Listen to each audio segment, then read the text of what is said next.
अस्सलाम वालेकुम बच्चों। कक्षा 10 से बिहारी के दोहे। हमने बिहारी के जो श्रृंगार परक दोहे हैं वो 4 दोहे देख लिए हैं, उसमें एक नीति परक भी था। आगे का 5वां दोहा कि बैठी रही अति सघन बन, पैठी सदन तन माँ, देखी दोपहरी जेठ की, छाहो चाहती चाह। शब्दार्थ है, अति मतलब अत्यधिक, सघन मतलब घना, वन मतलब जंगल, पैठी मतलब प्रवेश करना, सदन तन मतलब भवन में, भवन के भीतर, भवन मतलब घर, बीच ज्येष्ठ मतलब ज्येष्ठ माह, ग्रीष्म ऋतु, समर जब बहुत ज़्यादा गर्मी पड़ती है तब, छाहो मतलब छाया।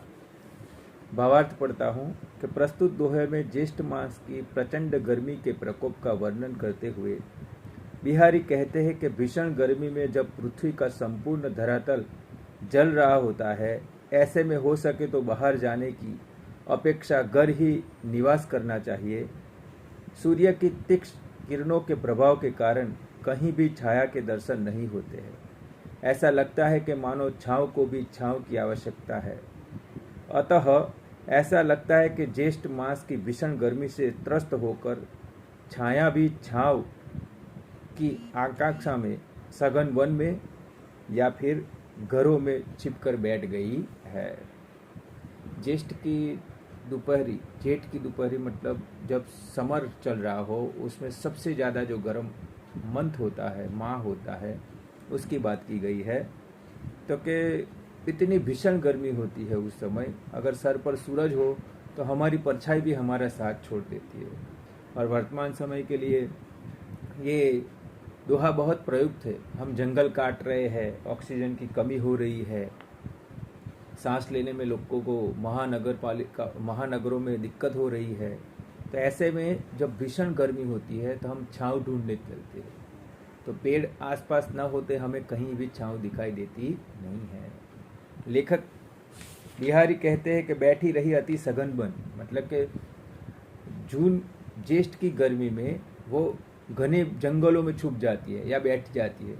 तो आपको जंगल देखे होंगे टीवी पर या कहीं भी, तो पेड़ एकदम नज़दीक होते हैं, उसकी वजह से सूरज सर पे हो तब भी जंगल के अंदर छाव होती है। इसीलिए उसे सांकेतिक रूप पर, सिंबॉलिक रूप से कहा गया है कि बैठी रही सघन बन, वन में बैठी रही, पैठी सदन तन छाव, के घर के भीतर चली गई है छाव ढूंढने के लिए। और इतनी भीषण गर्मी है, देखी दोपहरी जेठ की, छाहो चाहती, इतनी भीषण गर्मी है कि छाया भी चाहती है छाया को ढूंढना, छाया भी छाह चाहती है। आगे 6ठा दोहा, कागज पर लिखत न बनत, कहत संदेशु लजात, कही है वो सब तेरो हियो, मेरे ही की बात। शब्दार्थ, कागज पर न, कागज मतलब कागज, न लिखत न बनत मतलब असमर्थ हूँ, नहीं लिख पा रही, संदेशु संदेश, कही है कहना, हियो मतलब हृदय। एक श्रृंगार परक दोहा है। नायिका है जिसका नायक परदेश में है, उसकी मनोस्थिति का वर्णन किया गया है। भावार्थ में पढ़ता हूँ।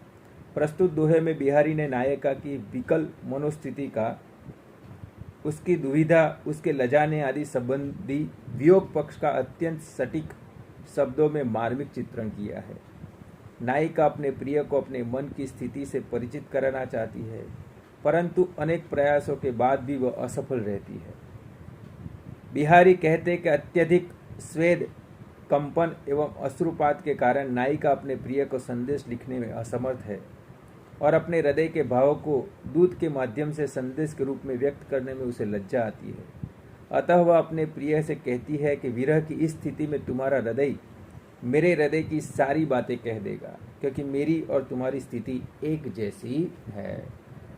समझ लीजिए कि नायिका का नायक परदेश है, परदेश से कोई आया है, अब उसके साथ नायिका को नायक को संदेश भेजना है, पर कहती है कि कागज पर लिखत न बने, कागज पर लिख नहीं पा रहे, मुझे शब्द नहीं मिल रहे हैं, पसीना हो रहा है आँख से, बारिश हो रही है, आँख से आंसू टपक रहे हैं।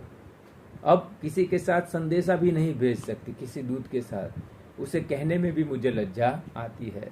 आखिर में वो नायक से कहती है कि न मैं जो लिख पा रहे सक्षम हूँ, ना किसी को संदेशा कहने में सक्षम हूँ, लिखने में शब्द नहीं मिल रहे हैं और कहने में लज्जा आती है, तो तू अपने हृदय को पूछ ले। तेरा हृदय वही कहेगा जो मेरा हृदय कहना चाहता है, क्योंकि विरह की, वियोग की स्थिति में हम दोनों की परिस्थिति एक जैसी है। 7वां दोहा। प्रकट भय द्विज राजकुल, सुबह बसे ब्रस आई, मेरे हरो कलेश सब, केशव केशव राई। और शब्दार्थ देख लेते हैं। प्रगट मतलब प्रकट होना, द्विजराज मतलब दो कुलों की बात की, एक ब्राह्मण और दूसरा चंद्रकुल वंश। सुबस मतलब स्वेच्छा से, बसे मतलब बसना, क्लेश मतलब दुख, केशव मतलब श्री कृष्ण उसके आराध्य, केशव राय तो के बिहारी के पिता केशव राय। देखिए इस दोहे में दो अर्थ है। पिता के प्रसंग में एवं कृष्ण के प्रसंग में प्रस्तुत दोहे में कवि भगवान कृष्ण का रूपक अपने पिता केशवराव से कहते करके उनसे अपने क्लेशों को दूर करने की प्रार्थना करते हैं। पिता से रूपक इसलिए किया गया है क्योंकि पिता संतान का दुख स्वभाव से ही हरता है। बिहारी भक्ति के मर्म के ज्ञाता है, अतः एक पिता की मन स्थिति के अनुसार अपने सांसारिक दुखों को हरने के लिए केशवराय भगवान श्री कृष्ण से प्रार्थना कर रहे हैं। कवि बिहारी कहते हैं कि आप चंद्रकुल के यदुवंश के उत्पन्न हुए और अपनी इच्छा से ब्रज में आकर रहने लगे, अतः हे श्री कृष्ण आप मेरे सभी सांसारिक कष्टों को दूर करें। कहने का तात्पर्य यही है कि इसमें बिहारी के जो आराध्य देव है उनका नाम है केशव श्री कृष्ण, और इनके पिता का नाम भी है केशव राय। जिस तरह एक पिता अपनी संतान के सारे दुख दूर करता है, उसी तरह उसके आराध्य ईश्वर भी उसके दुख दूर करता है। इसलिए पहली पंक्ति में कहते हैं कि प्रकट भय द्विज राजकुल, कि केशव तुम चंद्रवंश में पैदा हुए और मेरे पिता केशव राय ब्राह्मण वंश में पैदा गए। सुबह बसे ब्रज आई, तुम अपनी इच्छा से स्वेच्छा से ब्रज में बस गए। अब दोनों ही मेरे दुख हर सकते हो, क्योंकि पिता स्वभावगत ही अपने संतान का दुख समझ लेता है और उसे दूर करता है, और आप तो पिता के भी पिता है, तो आप मेरा दुख दूर करेंगे। आखिरी दोहा 8वां। जपमाला छापे तिलक सरे न एको कामू, मन कांचे नाचे वृथा, साचे राचे रामू। जपमाला छापे तिलक सरे न एको कामू, मन कांचे नाचे वृथा, साचे राचे रामू। शब्दार्थ। जपमाला मतलब कि जपने की माला, छापे मतलब राम नामी छापे के वस्त्र, सरे पूरा होना, एको एक भी, कामू कार्य, मन कांचे कच्चा मन, वृथा बेकार, साचे तो कि सच्ची भक्ति वाला, राचे मतलब प्रसन्न, रामू मतलब भगवान ईश्वर। भावार्थ है कि प्रस्तुत दोहे में कवि ईश्वर भक्ति के ढोंग, आडंबर और पाखंड की निंदा करते हुए सच्चे मन से ईश्वर की उपासना करने पर बल दिया है। माला का जाप, शरीर पर राम नामी वस्त्र धारण करना, माथे पर चंदन का तिलक लगाना आदि ये सब बाह्य आडंबर है। इन सब प्रयासों से प्रभु भक्ति नहीं की जा सकती। कच्चे मन वाले व्यक्ति की व्यर्थ की बातों की ओर आकर्षित होते हैं।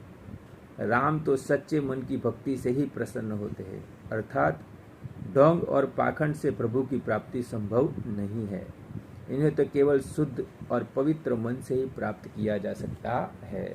कहने का मन है कि जप माला घुमाना और छापे तिलक, भगवान के नाम लिखा हुआ वस्त्र पहनना, कपाल में तिलक लगाना, ये सारे जो आडंबर है, ढोंग है, पाखंड है, भक्ति के अंदर जितने भी ढोंग आडंबर पाखंड आप करते हो, मन आपका चंचल है, कच्चे मन से आप किसी भी बात में आ जाते हो और भगवान को पाने का या उसको उपासना करने का ढोंग करते हो, तो आपको कभी भी भगवान मिलेगा नहीं।